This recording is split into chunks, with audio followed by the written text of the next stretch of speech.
right. Hi, Alex Eckert. Thank you for joining me and being one of my first few guests on the Resilient Entrepreneur Show. Of course. Thanks for having me, Kate.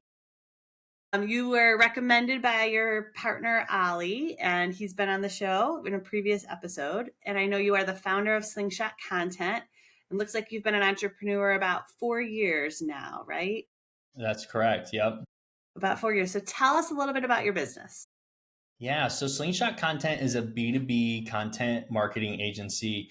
We create binge-worthy content that makes experts unmistakable in crowded markets. So we serve a lot of professional service providers, things consultants, coaches, other agency owners. We also work with a good number of software companies.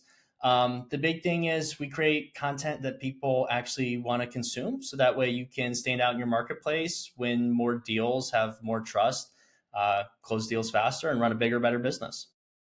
I love that binge-worthy content. I love that because I think about Netflix and all the influencers on Instagram and TikTok and YouTube, but not like B2B content that's binge-worthy that people get caught in and bought into. So maybe my Resilient Entrepreneur Show becomes one of those uh, binge-worthy contents as well. That's the gap we're trying to fill. You know it. I love it, Alex. I'm going to play a little game. We're going to ask a few questions to get to know your business a little bit better. Quick answers, 5 words or less. Starting with, who was the first hire in your business? I hired a content writer named Florence Demasiada, and she was with me about 2 years writing articles. So I love that.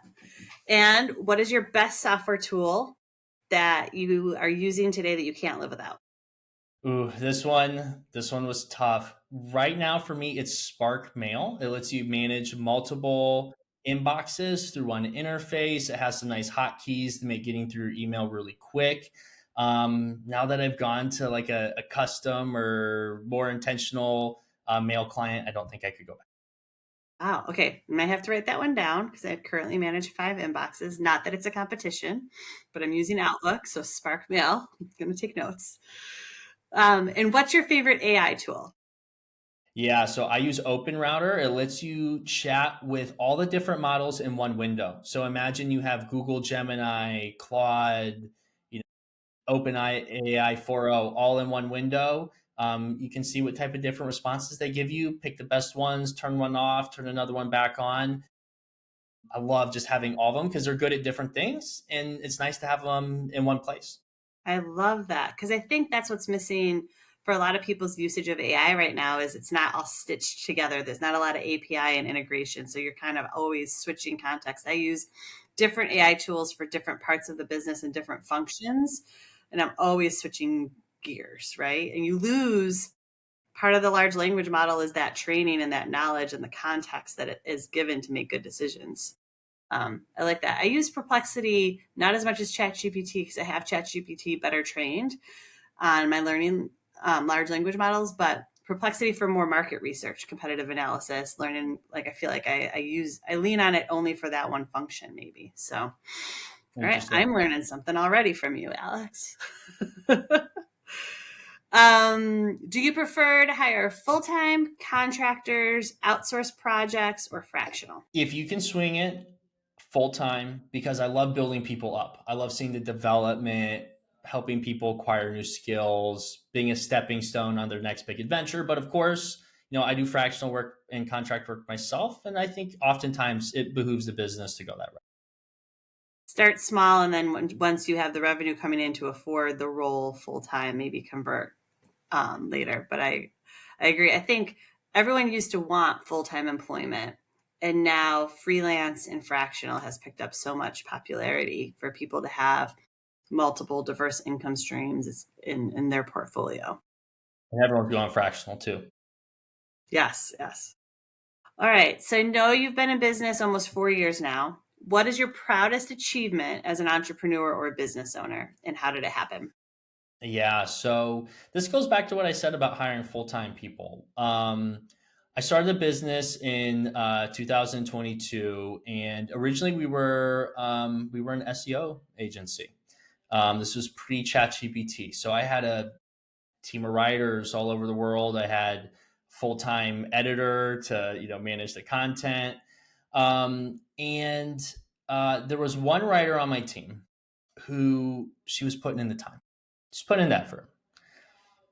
The results were a little less than stellar, and I was eventually came to a crossroads with her. We've been working together for a lot of months, and I mean, I was, she was putting in the time, I was putting in the time back. Long, these hours long Zoom calls where we're going through articles and rewriting sentences, and but the growth wasn't there, and it was starting to impede the business because I was constantly coaching and reworking her assets.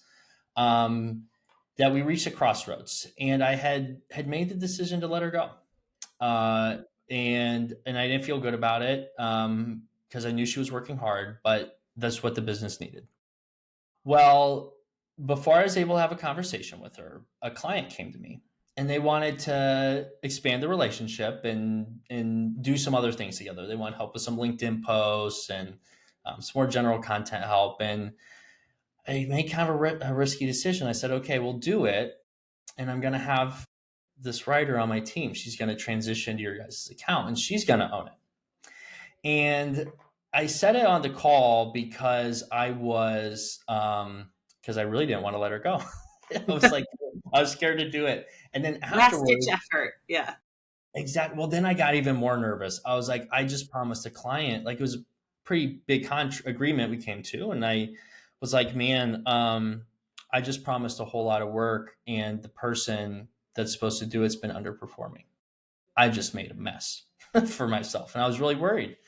And so, I came to her, I said, hey, look, this is what we're going to do. We're going to move you over. We're going to keep working together and we're going to figure this out. But behind the curtain, I'm like biting my nails. I was really worried about how this was going to come back. Or two, the original decision to let her go was because I was spending so much time on her outputs, I couldn't grow the business. And I worried I just doubled down on the problem I had made for myself. But we stuck with it. And it turns out that long form article writing just was not a strong suit for her. She kept putting in the time that she'd been putting in with the articles, but now we were in more varied work. Social posts, they're shorter in length. She was doing a little bit of email writing, which is not quite as structured and complex as articles. And I can't say there was any moment where she just like all of a sudden clicked. But today, this woman, she is my right hand. She is amazing. The account I brought her into, I can't say she runs it herself. I'm still very involved, but a lot of the work, all the content work I used to do, rewriting, creating the post, she does it now to the point where she's now offering me ideas and input and helping me see things and mistakes that I made. And so I think the big win for me is just seeing that growth. And, she shared with me sometime later, she said, when we first started working together, I really needed that job. Like I really needed that job because some other things were happening in her life. She goes, thank you for just sticking through it with me because this is giving me so much opportunity and I'm so happy. And so just knowing that I was able to positively impact someone's career trajectory like that. I've had some other moments like that. People have come back and said, hey, working with you was really positive. But being so intimately involved and seeing someone go from frankly struggling a little bit to kicking ass and teaching me things has just been rewarding in a way I don't think any dollar sign ever is. I love that, the perseverance, the never giving up, but also sometimes the change of perspective or change of responsibility, right? The long form to short form, or feeling that ownership. Now she's responsible for this one customer or client, and it's on her to figure that customer out.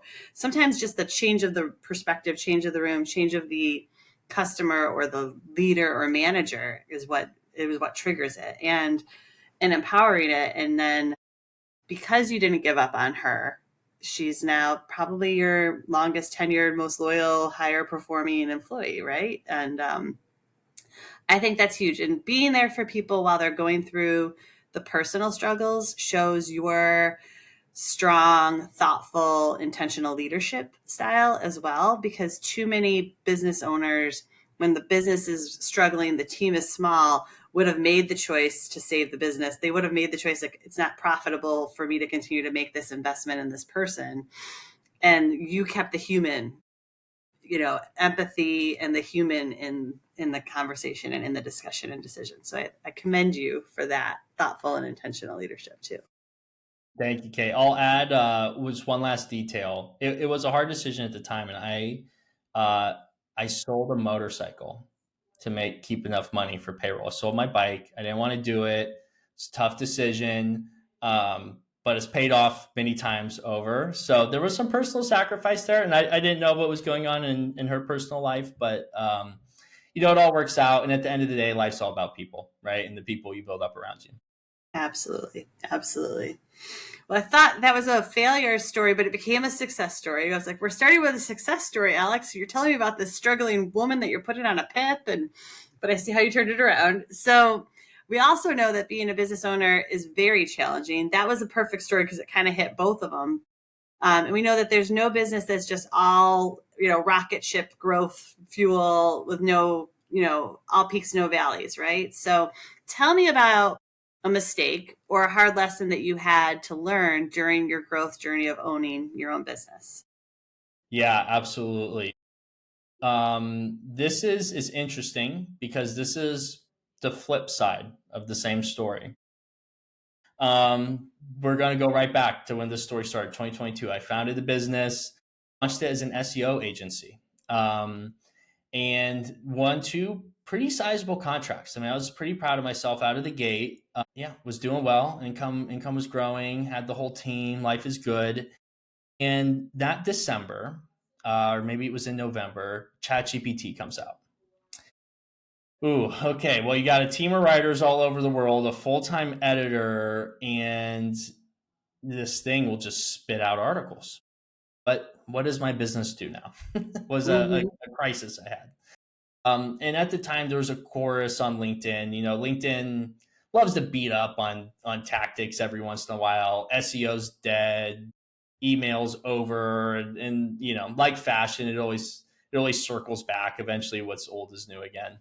And I heard that, and I had a crisis of confidence, Kate, and I pivoted the business away from the SEO work we were doing, and started leaning into more of LinkedIn posts, other content. I started taking on some fractional work, and that's been good expansion, and we've had really great accounts, and I don't regret at all opening the aperture of work we were willing to take on. But I really stepped away from the SEO work we were doing at the time, and almost put it on the back burner. Frankly, I wasn't trying to sell it. Stopped doing professional development in SEO. I stopped trying to learn more about it. It was kind of like, okay, I've got these couple clients I had. Let's just run them till they're done, and then that'll be that. That was a huge mistake because there was two projects, but one in particular that really stands out. We kept it going in the background, and we had set up the processes, so it's not like we were delivering bad work. I personally was not as focused on it. I was focused on building other parts of the business. That work we did has kicked so much ass over the last year. We have had competitors email us. What are you doing? How are you guys still growing traffic with all this chaos in Google? We have had I've been in other calls where people pull up SEO reports, and there's this client like right there, almost right next to HubSpot. Today, organic is driving over 50% of all leads into the business. When we started, it was less than 15%. Did such a good job. They are now actually in LLMs as a leading solution. So if you look for, they're an agency too. If you look for their service, ChatGPT will list them as one of the top ones. And actually today, as of last month, 16% of all leads came directly from ChatGPT, and 25% of qualified leads came from ChatGPT. This is a mistake, Kate, because I let the noise Sounds in like a the win. marketplace. It sounds like a win. But over the last 2 years, I have totally neglected finding that type of work. We have done an incredible job, and I let the noise in the marketplace tell me what the quality of our work was. I listened to all the noise that SEO was dead, that ChatGPT killed it. And what I didn't have the foresight to see was, well, yeah, ChatGPT's changed the way we're going to create content, but ChatGPT is a new type of search engine we need to show up in. And I wonder where I would be today if I'd spent the last 2 years focused on what I originally wanted to do, stuck with my guns, stuck with what I set out to do, and went out to build those types of campaigns. It's just a hypothetical. I can't say for sure, but I regret listening to the noise, and I regret letting other people tell me what my business should be focused on when I knew better, and I should have stuck with my gut. Yeah, I agree wholeheartedly on the, it's very easy. It's easier to pivot as a small company, but it's also very easy to be influenced by what is everyone else doing. And you're afraid, maybe because you don't have as deep of pockets as some of the bigger firms, to not pivot quick enough or react quick enough to the market. We were guilty of this in one of my businesses the last 2 years, of constantly almost zigzagging in reaction and pivoting to the market, right? But knowing what you're good at and what you got into the business to do, and having real experience with and real success with real customers in an area that you're shining above the competition, is a time to double down and not pivot, right? And you may have to evolve it, like you said, incorporate ChatGPT, do the Google AI overview analytics, and how do you show up differently, because search engine optimization is changing. And I think all of us being in technology driven fields are trying to figure out, where does AI fit into our business? How do we use AI and incorporate it?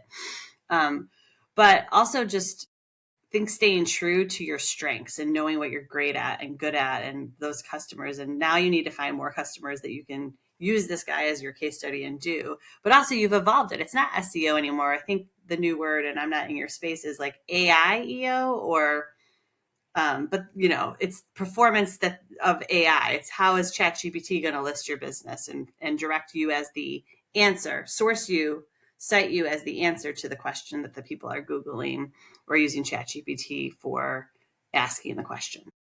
Absolutely. Yeah, the term I hear I think most now is GEO. I GEO. think it's yeah, I kind of like AI SEO a little more. I feel like it's a little descriptive, more descriptive. But I hear GEO a lot. But yeah, just know and confidence in yourself, right? Hey, we set out because we know this can drive value. If you know that, why would you let someone else tell you otherwise? Right. This is our strength and our expertise, and we might need to change how we deliver this expertise to incorporate AI, but we're going to keep down this path, right? Um, Exactly. That's good. I love that. And it was also a failure, but also a success story. You're doing a really good job. I could tell you're a storyteller. You used a word, and I was like, aperture, and like of a camera, and like expanding your view, or letting more light in, or whatever the definition of aperture was. So I can tell you're good at words. Um,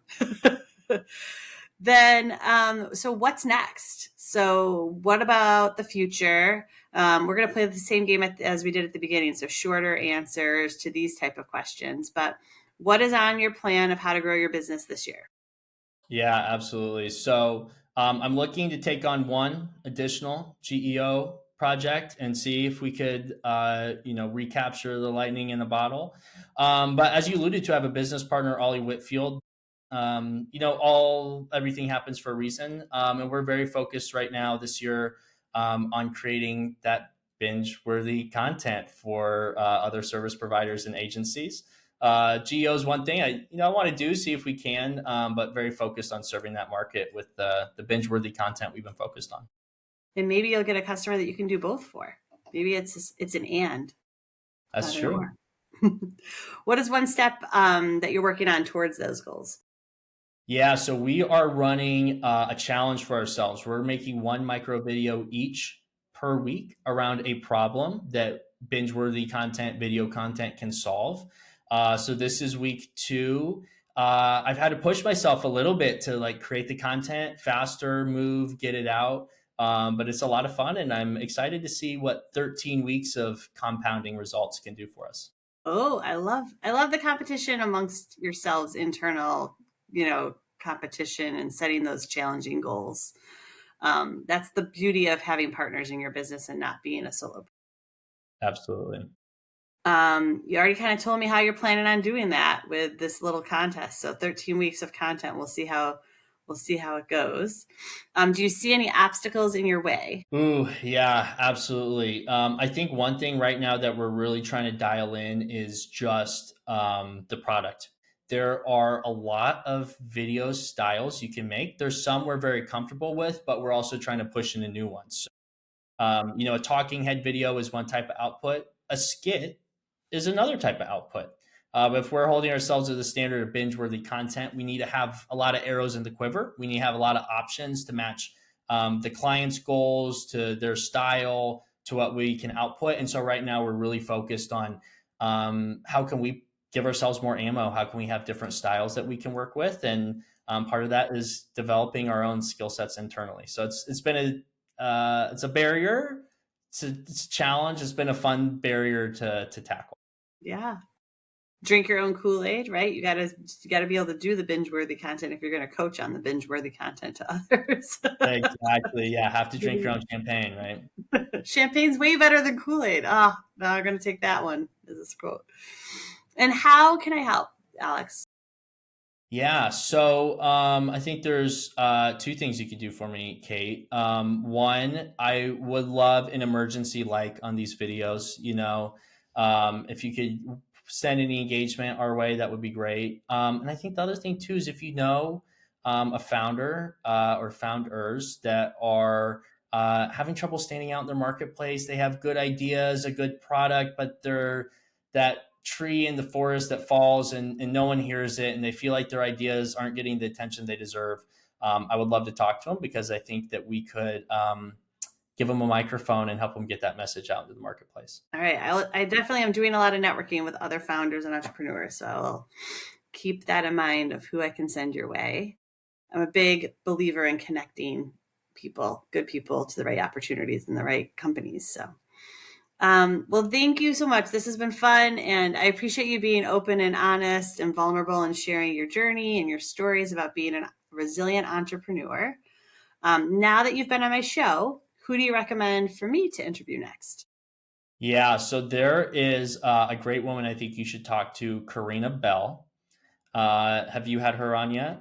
I have not had her on, but I'm familiar with her. She doesn't know who I am. But she's Fractionals United, right? I think so. Yeah, I know her. I guess know her brand, her corporate brand less, but have had the pleasure to be on the phone with her a couple of times, and know some people that have done work with her. I think she'd be a great person. I would love that intro to invite her as a guest. So put it out there. And then I really appreciate your time, Alex, and you and Ali. And I wish you all the very best in growing Slingshot content. Thanks, Kate. Thanks so much for having me here. Wishing you a best or a productive and growth oriented rest of the year yourself. All right. Thank you. Bye.